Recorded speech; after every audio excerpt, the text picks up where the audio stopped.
What's going on, Show Nation? It's Movie with Movie Gaming TV, and last night on my stream I had an absolute major breakthrough with Hal Newhouser, and I'm going to show you guys how to be way more accurate with Hal Newhouser.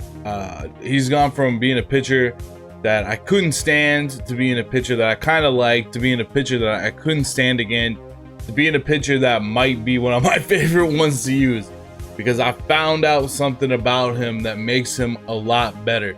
If you guys haven't subscribed, be sure to subscribe, drop a like on the video. All of my social media is in the description of this video if you guys would like to follow me on social media, you know, on Twitch, on Twitter, and on Instagram. Also, we're going to talk a little bit about Nick Lodolo. I've got some in-game footage I might put at the end of this video as well. And I also want to talk to you guys about this card right here, Dietrich. This card is an absolute beast. You need to have him on your bench as a pinch hitter. You could even possibly start this card. This card is incredible at hitting. It's absolutely incredible at hitting. That 120 power is absolutely no joke. Let me get out of the way so you guys can actually see. Maybe that would be helpful. Let me get out of the way. Yeah, he's an absolute beast. Definitely make sure that you go through that program. You know, the May program. Make sure you get this card. Make sure you have it on your bench. He's a beast. So one other thing too, man. After my stream yesterday, I was making a frozen pizza. Right, I take the pizza out of the oven. So I have these things, like, it's not like an oven mitten, but it's almost just like something you use to when something's really hot.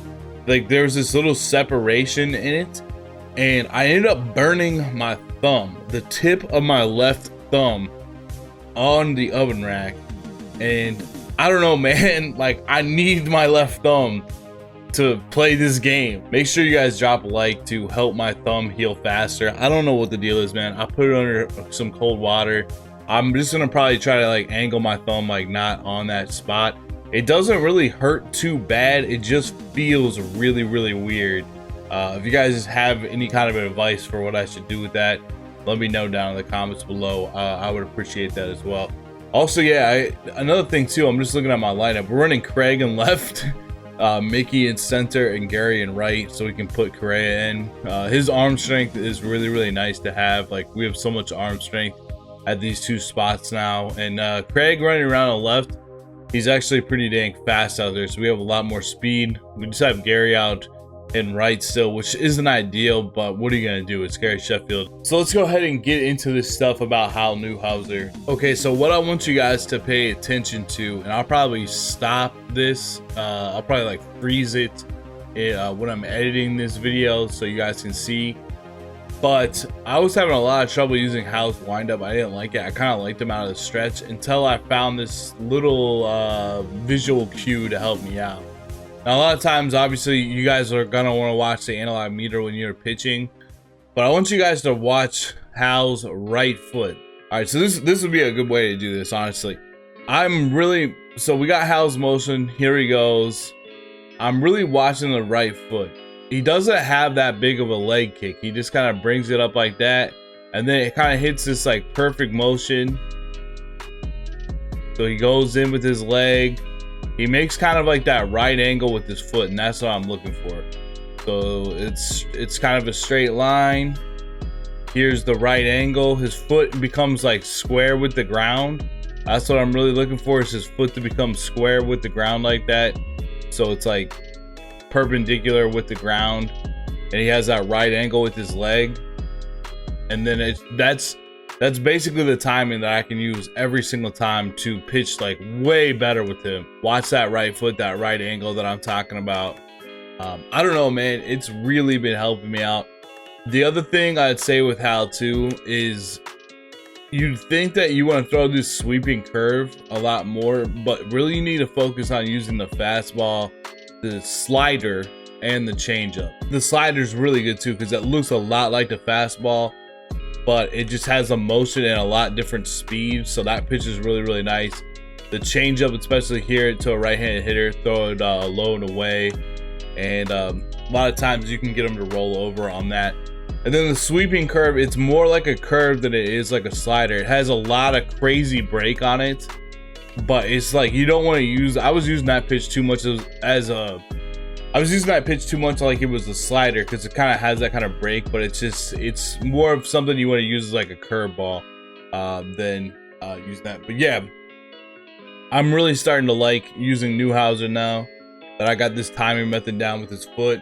I'm getting a ton of goods. I can watch the meter and I can watch his foot at like the same time, so that's kind of what I do. I just can kind of see both. My pitching view is pitcher wide if you want to use my view, and then Hal's always had a really good stretch, so there you go. You know, he's been pretty dang beast for me lately.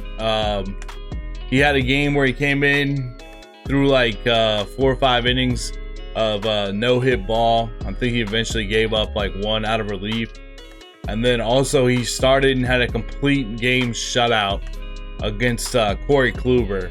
All right, now the other card I wanted to talk to you guys about is Nick Lodolo and kind of how I time it with him. So let me throw one pitch. I like to put these sinkers inside, but I feel like I can time it. I didn't do it there, but I feel like I can time it and I can hit good and right in the meter like almost every single time. That was pretty close. So let's go ahead and look at the replay, because that seems to be easier to do this.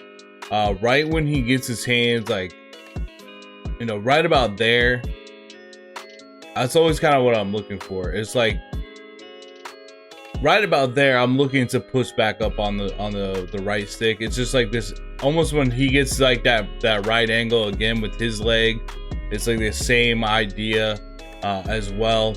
Right when he gets about right there, I'm just ready to push back up on the right stick.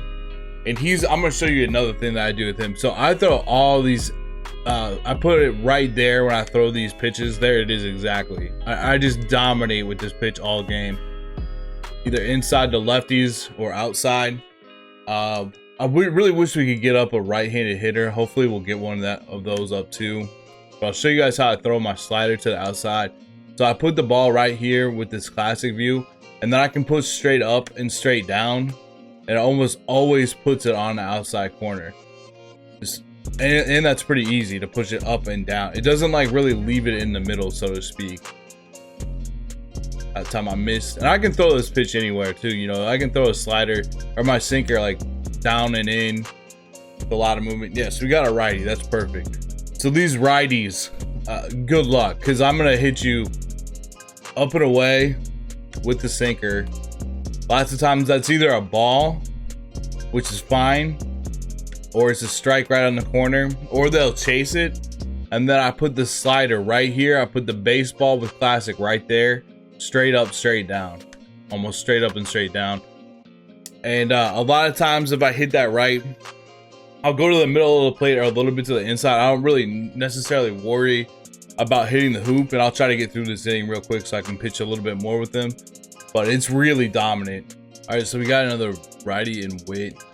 Again, that's exactly where I put this slider. It looks like it's almost when his hands are a little bit higher too, but I watch his hands, Lodolo's hands, and that's, you just can kind of, I don't know. He's really easy to hit good in that spot over and over again with the sinker.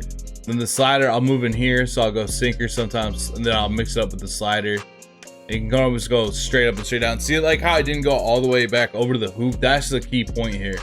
I don't go all the way back over to the hoop necessarily. I'm almost trying to go straight up and straight down, which is just like, you know, that's really easy to do. It's not hard to do that. It almost never leaves it in the middle, and it's almost always a strike on the inside. That's another tip. If I ever throw the changeup, you know, I'll throw the changeup maybe low and in. I use the changeup with Lodolo almost like this. Like I'll throw it like way below the zone and 0-2 count. Or if I just have been throwing way too many of the same pitch like over and over again. But you literally can almost throw the sinker over here. Like, oh, that pitch is just so difficult to deal with. Looks like it's gonna come down the middle. Then it either hits on the corner for a strike, or it goes outside. And plus the hitter, like, they want to put the ball in play. It's really difficult to just stay disciplined on that over and over. And then hit them with that slider inside, like I said, up on the meter, and hit more of the plate. That time I went too more to the outside. I almost want to go straight up, straight down, or just slightly inside. Doesn't necessarily have to be on the hoop. The hoop's gonna throw it for more of a ball, but it's gonna strike him out a lot. So I'd use the fastball a little bit too before it switches over. I use the fastball some. Normally if I just like normally I use the fastball in like a 3-2 count sometimes with Lodolo, so that I can really like spot a pitch like low and in or up and away, and it'll just have a little bit more speed to it, so it kind of messes up their timing. But I really don't throw the fastball very often with him, but he's extremely dominant. He's the best future stars pitcher by far, in my opinion. I wish he had more stamina, like 115 stamina. He would be really he'd be really nice, but at the same time, like, he's still pretty good to go like 4 or 5 innings. Definitely have gotten some complete games with him in the past too, so I don't know, he's really good, but he's one of my favorite pitchers. So I hope this helps you guys out, pitching with Newhouser and with Lodolo, looking for those timings. If you guys have some of those timings with different pitchers, make sure you guys put them in the comments section as well. I'd be interested to see if you guys have picked up on anything else. If you guys want my pitching view also, it's pitcher wide, so definitely check that out. I like to use it. I know it's a little weird, but I personally like to use it because I can see the strike zone really well. One of the things you can't do is you can't see the guy's lead at second base. So if you're worried about them stealing third base a lot from second base, that's one thing you can't see. I'm not too concerned with that, to be honest with you. Not a lot of people just steal third against me all game, if at all, because it's just kind of like a high risk type of stealing situation. But I like how I can see really well. I like how I can kind of see the break on the pitches. And I feel like it's just a good spot for the analog meter. Like, I can really see the analog meter really well. The icons are all like big in stature and stuff like that. So I personally really like it, but hopefully you can pick up these cues from any pitching view or the pitching view that you like to use the most. I just thought I would put in this video that I personally use pitcher wide. So thank you guys so much for watching this video. Check me out on social media, and I will see you guys in the next video. Peace.